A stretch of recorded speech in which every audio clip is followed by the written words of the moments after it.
नमस्कार। भक्ति ओडिशार स्वतंत्र कार्यक्रम गीतामृतम रे आपण मानकु स्वागत जनाउछि।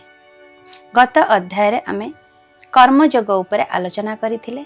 आज मध्य से कर्मयोग उपरे आलोचना करिबा। आजिर आलोचना रे आम सहित अछंती प्रख्यात चिकित्सक डॉक्टर अशोक कुमार महापात्र। सर नमस्कार।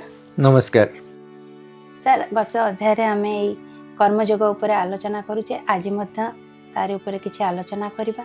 गत अध्याय रे आमे जा माने आलोचना करिथिले सेतिरे कर्म ज्ञान दुईटा जाक देखिथिले। दुईटा क निष्ठा उपरे आमे आलोचना करिथिले। अनेक कर्म अछि किंतु सेतिरे कर्म आ अकर्मटा कोन? बहुत बढ़िया कथा। इवन ज्ञानी लोक माने कन्फ्यूज करती कर्म कौन, अकर्म कौन, सुकर्म कौन आ विकर्म कौन। आज्ञा कारण कर्मर डिफरेंट अच्छी जोटा आमर समाज में समस्त मंगल करिवो। आमर जोटा दैनंदिन कर्म है कर्म। आज्ञा जदि आमे ताकू अन्य मानक पई मंगल पई, अन्य मानक कल्याण पई, समाज मंगल पई करे सुकर्म। आज्ञा यदि अन्य मानकर अमंगल, अन्य मानक क्षति, अन्य मानकर आघात करवा, अन्य मानकर अपकार करवा, आमे दुकर्म करवा। जो जिनिसटा नॉर्मली गोटे लोकठू आमे आशा करबानी ताको आमे अकर्म कि अपकर्म कहबा। तामे जोटा समस्त में प्रयोज्य, जोटा समस्त में आदृत, जोटा समस्त मंगलकारी ताको आमे कर्म कहबा। सेही कर्मर मध्य विभिन्न स्तर अछि। कर्म, सुकर्म और आध्यात्म कर्म। तेणु जो जगह आमे कहबा आमे दैनंदिन कर्म करूचे, निज पे करे, समाज पे करे, आमे समस्त में बहुत भलो काम करूचे।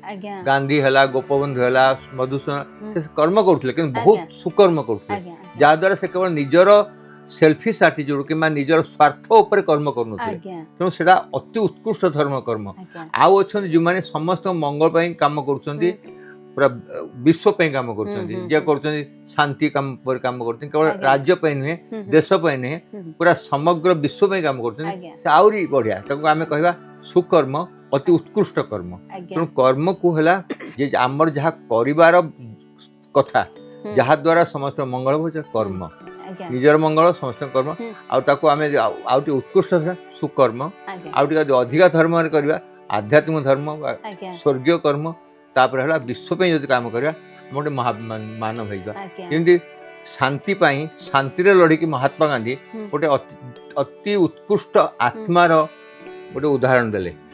शांत शिष्ट, बिना अहिंसा, माने खाद्य सुषम खाद्य, निरामिष खाद्य सबू देखला गोटे जो आम देखा दैनंदिन कर्म अति उत्कृष्ट कर्म थिला।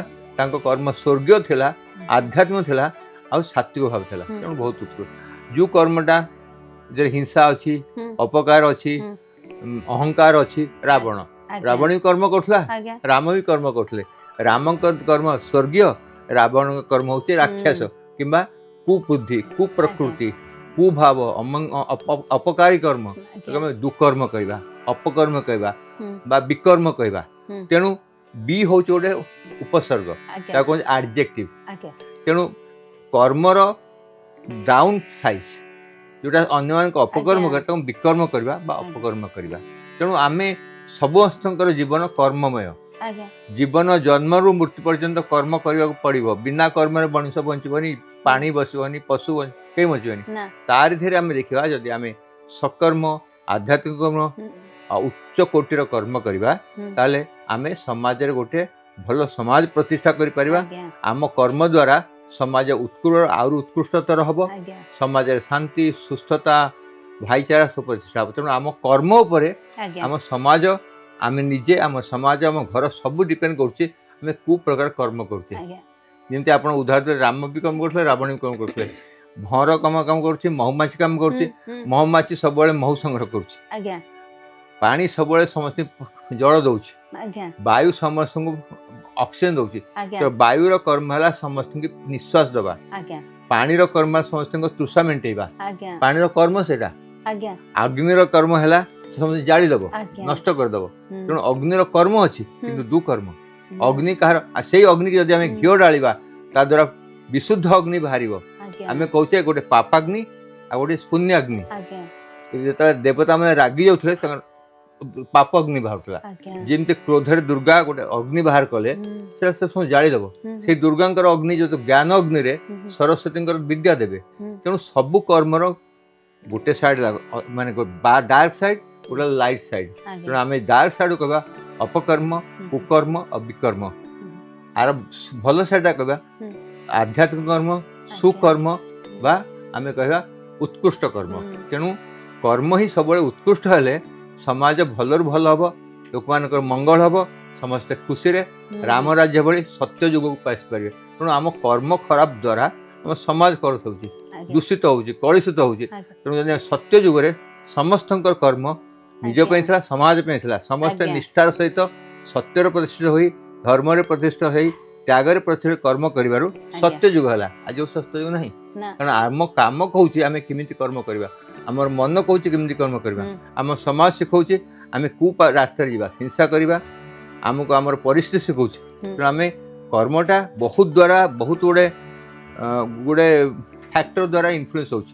ଆମ କର୍ମଟା ଖାଲି ଆମ ମନ ଦ୍ୱାରା ହେଉନି, ଆମ ଚାରିପଟେ କେମିତି ଅଛି, ଆମ ବାପା ମା ଆମକୁ କ'ଣ ଶିଖେଇଛନ୍ତି, ସମାଜ କ'ଣ ଶିଖଉଛି, ଆମେ ଗୁରୁମାନେ ଆମକୁ କ'ଣ ଶିଖେଇଲେ, ବନ୍ଧୁମାନେ କ'ଣ ଶିଖେଇଲେ। ଆମେ କହୁଛେ ଖରାପ ପିଲା ଆସିଲେ ଅପକର୍ମ କରିବ, ଭଲ ମଣିଷ ଆସିଲେ ଭଲ କର୍ମ କରିବ, ଭଲ ଆଧ୍ୟାତ୍ମ ଲୋକ ଆଧ୍ୟାତ୍ମ ହେଇଯିବ, ଆଶ୍ରମରେ ରହିଲେ ଗୁରୁ ଭଳିଆ ହେବ, ଚୋରଙ୍କ ହେଲେ ଚୋର ଭଳିଆ ହେବ। ତେଣୁ କର୍ମ ଅପକର୍ମ ଏଇଆ ହେଉଛି ସଙ୍ଗରେ।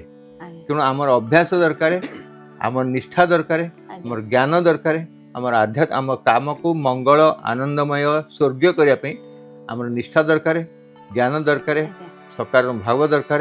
ତେଣୁ ଆମେ ସବୁ କାମକୁ ନିଷ୍ଠାର ସହିତ, ଧ୍ୟାନର ସହିତ, ଆଧ୍ୟାତ୍ମର ସହିତ, ପୁଣ୍ୟ ପାପ ପୁଣ୍ୟକୁ ଆଖିରେ ରଖି କରିବା, ଯାହାଦ୍ୱାରା ଆମେ ଗୋଟେ ଭଲ ମଣିଷ ହେଇ ସମାଜରେ ପ୍ରତିଷ୍ଠା ଲାଭ କରିବା। ତେଣୁ ସବୁ କର୍ମ ଦେଖିବା କଥା, ଏ କର୍ମଟା ଭଲ ପାଇଁ ହେଉଛି ନା ଖରାପ ପାଇଁ ହେଉଛି, ଏଇଟା ମଙ୍ଗଳ ପାଇଁ ହେଉଛି ନା ଅମଙ୍ଗଳ ପାଇଁ ହେଉଛି, ଏଇଟା କାହାର ଉପକାର କରିବା ନା ଅପକାର କରିବ। ଆମେ ଯୁଦ୍ଧ କରୁଛେ, ଲକ୍ଷ ଲୋକ ମରିଯାଉଛନ୍ତି, ସମାଜରେ କଲ୍ୟାଣ କେମିତି ହେବ? ପଇସା ଖର୍ଚ୍ଚ ହେଲା, ଲୋକ ମଲେ, ସମ୍ପତ୍ତି ନଷ୍ଟ ହେଲା। ତେଣୁ ସେଟା ସୁକର୍ମରେ ଯାଇପାରିବନି। ଆମେ ଲୋକଙ୍କର କଲ୍ୟାଣ କଲେ, ଆମେ ଖାଇବାକୁ ଦଉଛେ, ଆମେ ଗୋଟେ ଗଲେ ଗୁରୁଦ୍ୱାର ସମସ୍ତେ ଖାଇଯାଉଛନ୍ତି, ସୁକର୍ମ। ସମସ୍ତେ ମଙ୍ଗଳ କଲେ, ଖାନା ପାଣି ଭୋକିଲାକୁ ଖାନା ଦେଲେ, ଯାହାର ଶୋଷ ଲାଗୁଥିବ ପାଣି ଦେଲେ, ଜଳ ଦେଲେ। ସବୁଥିରୁ ବଡ଼ ଭଲ କାମ ହେଲା, ସୁକର୍ମ ହେଲା ଜଳଦାନ। ତେଣୁ ଆମେ କହୁଛେ ପିଣ୍ଡ ଦେବା, ଜଳ ଦେବା, ତର୍ପଣ କରିବା, କର୍ତ୍ତବ୍ୟ କର୍ମ। ତେଣୁ କର୍ମଟା ହେଉଛି ଗୋଟେ ମଣିଷର ଜୀବନର ଲକ୍ଷ୍ୟ। ଆମର କର୍ମ ପଥରେ ଆମେ ଯେତିକି ନିଷ୍ଠାର ସହିତ କର୍ମ କରିବା, ଆମେ ସେତିକି ଆଧ୍ୟାତ୍ମବାଦୀ ହେଇପାରିବା, ସଂସ୍କାରବାଦୀ ହେଇପାରିବା, ସମାଜର କଲ୍ୟାଣ କରିପାରିବା, ଲୋକମାନଙ୍କର ମଙ୍ଗଳ କରିପାରିବା। ଆମେ ସମସ୍ତେ ଖୁସିରେ ସତ୍ୟ ଯୁଗର ପରିକଳ୍ପନା କରିପାରିବା। ତେଣୁ କର୍ମ ହିଁ ଆମ ଜୀବନର ମୂଳଧାରା। ତେଣୁ କର୍ମ ବିନା କେହି ବଞ୍ଚି ପାରିବେନି। ସୁକର୍ମ କରିବା ପାଇଁ ଆମେ ବେଶୀ ଚେଷ୍ଟା କରିବା। ନିହାତି ନିଶ୍ଚୟ ନିଶ୍ଚୟ। ଆମେ ସୁକର୍ମ ନ କରିବା ତାହେଲେ ଆମ ଜୀବନ ଦୁଃଖମୟ ହେଇଯିବ, ସମାଜ କଳୁଷିତ ହେଇଯିବ, ସମାଜରେ ଶାନ୍ତି ରହିବନି, ସୁଖ ରହିବନି, ପ୍ରତିଷ୍ଠା ରହିବନି, କଲ୍ୟାଣ ହେବନି। ତେଣୁ କର୍ମ ଉପରେ ଆମ ସମାଜ ଡିପେଣ୍ଡ କରୁଛି। ନିଜର କର୍ମ, ସମୂହ କର୍ମ, ଦେଶର କର୍ମ, ଜାତିର କର୍ମ, ସମାଜର କର୍ମ। ଆମେ ଯେତେବେଳେ କର୍ମ କହୁଛେ ଇଣ୍ଡିଭିଜୁଆଲ କର୍ମ ଆଉ କଲେକ୍ଟିଭ କର୍ମ। ଆମେ ନିଜେ କ'ଣ କରିବା, ଆମେ ମିଶିକି କ'ଣ କରିବା, ସମାଜ କ'ଣ କରିବ, ରାଜ୍ୟ କ'ଣ କରିବ। ତେଣୁ କର୍ମ is a very wide term. ତେଣୁ କର୍ମ ଜଣକ ଅବସ୍ଥାରେ ହେଇପାରେ, ସମୂହ ଅବସ୍ଥାରେ ହେଇପାରେ, ରାଜ୍ୟ ଅବସ୍ଥାରେ ହେଇପାରେ, ଦେଶ ଅବସ୍ଥାରେ। ତେଣୁ କର୍ମ ହେଉଛି ଗୋଟେ କଲେକ୍ଟିଭ ୱାର୍କ। ଏ ଯେ ବିଗ୍ କର୍ମ ହେଉଛି ନିହାତି ଜୀବନର ଲକ୍ଷ୍ୟ ହେଲା, ଦେଶର ଲକ୍ଷ୍ୟ କର୍ମ, ଲୋକଙ୍କର ଲକ୍ଷ୍ୟ କର୍ମ, ଘରର ଲକ୍ଷ୍ୟ କର୍ମ, ସମାଜର ଲକ୍ଷ୍ୟ କର୍ମ। କାହାର ଲକ୍ଷ୍ୟ ନାହିଁ? ଭଲ କର୍ମ କଲେ ତ ସ୍କୁଲ ହେବ, କଲେଜ ହେବ, କର୍ମ ନା। ତେଣୁ କର୍ମ ହିଁ ଜୀବନର ଉତ୍କୃଷ୍ଟ ପନ୍ଥା, ସତ୍କର୍ମ ହିଁ ଜୀବନର ଲକ୍ଷ୍ୟ, ମୋକ୍ଷ ହିଁ କର୍ମ କରିବାର ଏକ ରାସ୍ତା। କର୍ମ ଦ୍ୱାରା ସତ୍କର୍ମ ଦ୍ୱାରା ଗୋଟେ କର୍ମଯୋଗୀ ନିଜ କର୍ମର ନିଷ୍ଠା ଅନୁସାରେ ଭଲ କାମ ଦ୍ୱାରା ମୋକ୍ଷ ପ୍ରାପ୍ତ କରିପାରିବ। ତ ସବୁବେଳେ ଆମେ ସତ୍କର୍ମଟା କରିବା, ଯାହାଫଳରେ କି ଆମର ବି ଉନ୍ନତି ହେବ, ସମାଜର ପରିବାରର ସମସ୍ତଙ୍କର ଉନ୍ନତି ହେବ। ତେଣୁ ଆଜିର ଆଲୋଚନାରେ ଆମେ ଜାଣିଲେ ସୁକର୍ମ ଓ ଅପକର୍ମ କ'ଣ, ସୁକର୍ମକୁ ପାଥେୟ କରି କିପରି ନିଜର ପରିବାରର ଆଉ ସମାଜର ବି ମଙ୍ଗଳ କରିପାରିବା, କଲ୍ୟାଣ କରିପାରିବା। ତେବେ ଆଗାମୀ ଅଧ୍ୟାୟରେ ଆହୁରି କିଛି ଜାଣିବା। ବିଦାୟ ନେଉଛି। ନମସ୍କାର। ନମସ୍କାର, ଧନ୍ୟବାଦ।